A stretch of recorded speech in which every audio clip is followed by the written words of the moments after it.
Hello students, इससे पहले वाली वीडियो में हमने पढ़ा था सेल।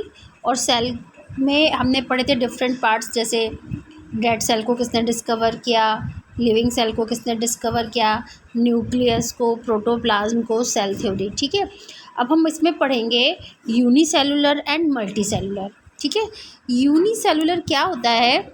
यूनिसेलुलर, ठीक है, यूनिसेलुलर का मतलब होता है बच्चों, क्या होता है? जो सिंगल सेल से मिलकर बना हुआ होता है। क्या होता है? जो सिंगल सेल से मिलकर बना हुआ होता है। और फिर इसके बाद में हम पढ़ेंगे मल्टी सेलुलर। मल्टी सेलुलर का मतलब क्या होता है? जो मोर देन वन सेल से मिलकर बना हुआ होता है। ठीक है, जो एक से ज़्यादा सेल से मिलकर बना हुआ होता है उसको बोलते हैं मल्टी सेलुलर, और जो सिंगल सेल से मिलकर बना हुआ होता है उसे बोलते हैं यूनिसेलुलर। ठीक है, इसके एग्जाम्पल हैं अमीबा, और इसके एग्जाम्पल हैं इसके अमीबा, क्लेमाइडोमोनास, पैरामीशियम, बैक्टीरिया। ठीक है, क्लेमाइडोमोनास क्या है? एल्गी है। पैरामीशियम क्या है? ये प्रोटोजोआ है। बैक्टीरिया आप लोगों को पता ही है। ठीक है, ये सब क्या है? ये सिंगल सेल से मिलकर बने हुए होते हैं। इनको क्या बोलते हैं? यूनिसेलुलर। क्या बोलते हैं इसको? यूनिसेलुलर।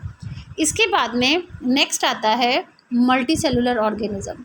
मल्टी सेलुलर ऑर्गेनिज्म जो होते हैं वो किससे मिलकर बने होते हैं? Many cell group together in a single body and assume different functions.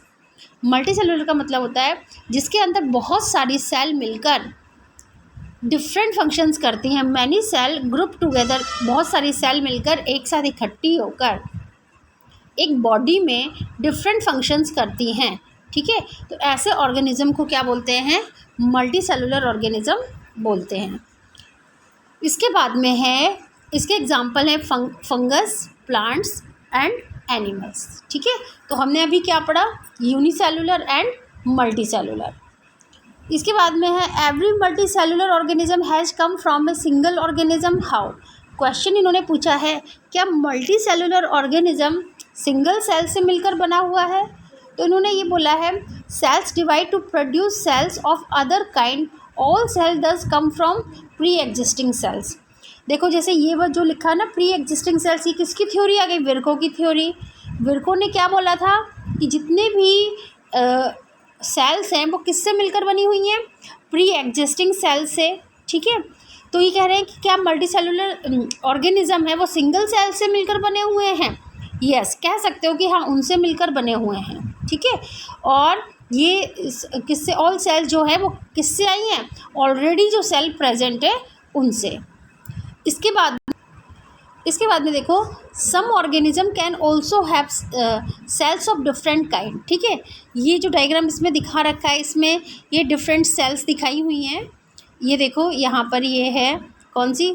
Smooth cell है, ब्लड सेल है, नर्व सेल है, ओवम है, बोन सेल है, फैट सेल है, स्पर्म्स। ठीक है, ये क्या है? Various cells from the human body.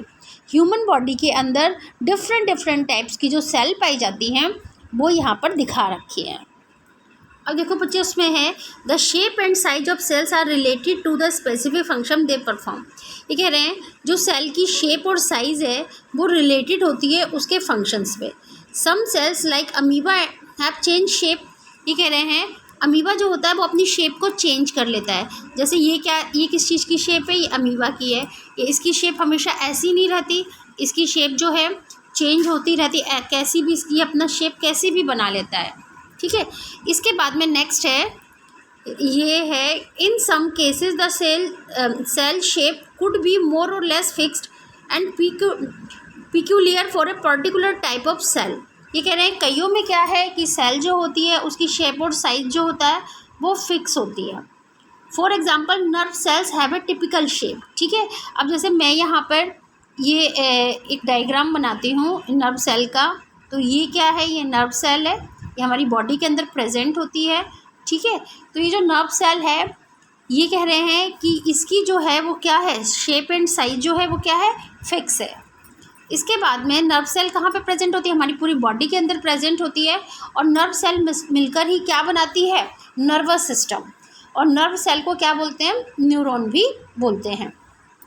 इसके बाद में है each living cell has a capacity to perform certain functions that are characterized all living cells. ठीक है, ये कह रहे हैं हर एक लिविंग सेल में कैपेसिटी होती है कि वो डिफरेंट फंक्शंस कर सके, और ये सब किस में होता है? लिविंग सेल में। How does a living cell perform these basic functions? ये लिविंग सेल ये फंक्शंस किस तरीके से करते हैं? We know that there is a division of labour in multicellular organ such as human beings. बच्चों, division और लेबर ऑफ लेबर का मतलब क्या होता है? ये यहाँ पे दिया हुआ है division of labour. Division of labour का मतलब होता है जब सेल्स जो है बराबर डिवाइड करती रहती हैं। जो किस में डिवाइड करती है? मल्टी सेलुलर ऑर्गेनिज्म में। जैसे इंसान की ग्रोथ होती है तो वो भी क्या है? सेल का डिवीज़न। हमारे कई बार चोट लग गई, नई स्किन आई, वो भी क्या है? Cell division. ठीक है, तो ये डिवीज़न ऑफ लेबर है। This means that different parts of human body perform different function. ठीक है, तो बॉडी के डिफरेंट पार्ट्स जो हैं डिफरेंट फंक्शंस करते हैं। इसके बाद में है बच्चों, इसके बाद में है the human body has a heart to pump blood. Human body के अंदर क्या होता है? हार्ट होता है जो क्या करता है? ब्लड को पंप करता है। इसी वजह से क्या होता है? स्टमक होता है, हार्ट का है ये। स्टमक होता है जो क्या करता है? फूड को डाइजेस्ट करता है। Similarly division of labour is also seen within single cell. फिर ये क्या कह रहे हैं? सिंगल सेल के अंदर क्या होता है? डिवीजन ऑफ लेबर होता है। ठीक है, सिंगल सेल मतलब सेल डिवाइड से रहते होती हैं। In fact each cell has got certain specific component within it is known as cell organelles. और सेल के अंदर ही सेल ऑर्गेनल्स प्रेजेंट होते हैं। मैंने इससे पहले वाली वीडियो में आपको बताया था सेल ऑर्गेनल्स क्या होते हैं। सेल ऑर्गेनल्स जैसे माइटोकॉन्ड्रिया, गोल्जी कॉम्प्लेक्स, लाइसोसोम, ये सारे क्या हैं? सेल ऑर्गेनल्स हैं। और ये सेल ऑर्गेनल्स क्या करते हैं? अपने अपने फंक्शंस करते हैं। Each kind of cell organelle perform specific function such as making new material in the cell. हर एक सेल ऑर्गेनल्स का, अभी हम अगले लेक्चर्स में हम ये सेल ऑर्गेनल्स के बारे में पढ़ेंगे। हर एक सेल ऑर्गेनल्स अपने अपने फंक्शंस करता है। ठीक है, clearing up waste material from the cell. अब जैसे कुछ सेल ऑर्गेनल्स क्या करते हैं? सेल के अंदर के जितने भी वेस्ट मटेरियल्स होते हैं उनको बाहर निकालते हैं। A cell is able to live and perform all its functions. कोई भी सेल है वो लाइव रहती है, डिफरेंट फंक्शंस करती है। वो किसकी वजह से करती है? सेल ऑर्गेनल्स की वजह से। These organelles together constitute the basic unit called the cell. और ये सारे सेल ऑर्गेनल्स मिलकर ही कोई सेल को बनाते हैं। It is interesting that all cells are found to have the same organelles no matter what their function is और what organism they are found in. इससे कोई, ये कह रहे हैं ये इंटरेस्टिंग की बात है कि जितने भी सेल्स हैं, ठीक है, are found to have their, हर एक सेल के अपने अपने सेल ऑर्गेनल्स होते हैं। और इसमें no matter what their function is और व्हाट ऑर्गेनिज्म दे आर कहते हैं। ये कह रहे हैं इससे कोई फ़र्क नहीं पड़ता है कि इन सेल ऑर्गेनल्स का क्या फंक्शन है और ये सेल ऑर्गेनल्स किसके अंदर पाए जा रहे हैं और कौन से ऑर्गेनिज्म के अंदर ये प्रेजेंट है। इसके बाद में who discovered the cell and how, ये मैंने आपको फर्स्ट लेक्चर में बताया था। किसने किया था? रॉबर्ट हुक ने। किस तरीके से किया था? कॉर्क में देखा था। Why is the cell called the structural and functional unit of life? क्यों? क्योंकि सेल ही मिलकर क्या बनाते हैं? टिश्यू। एंड टिश्यू मिलकर क्या बनाते हैं? ऑर्गन। ऑर्गन मिलकर क्या बनाते हैं? ऑर्गन सिस्टम बनाते हैं। तो ये सब मिलकर क्या बनाते हैं? एक कंप्लीट ऑर्गेनिज्म बनाते हैं। इसी को बेसिक यूनिट क्या हुई? सेल। तो सेल इसीलिए क्या होती है? Structural and functional unit of living organism. इसके बाद में नेक्स्ट लेक्चर में बच्चों हम लोग पढ़ेंगे प्लाज्मा मेम्ब्रेन।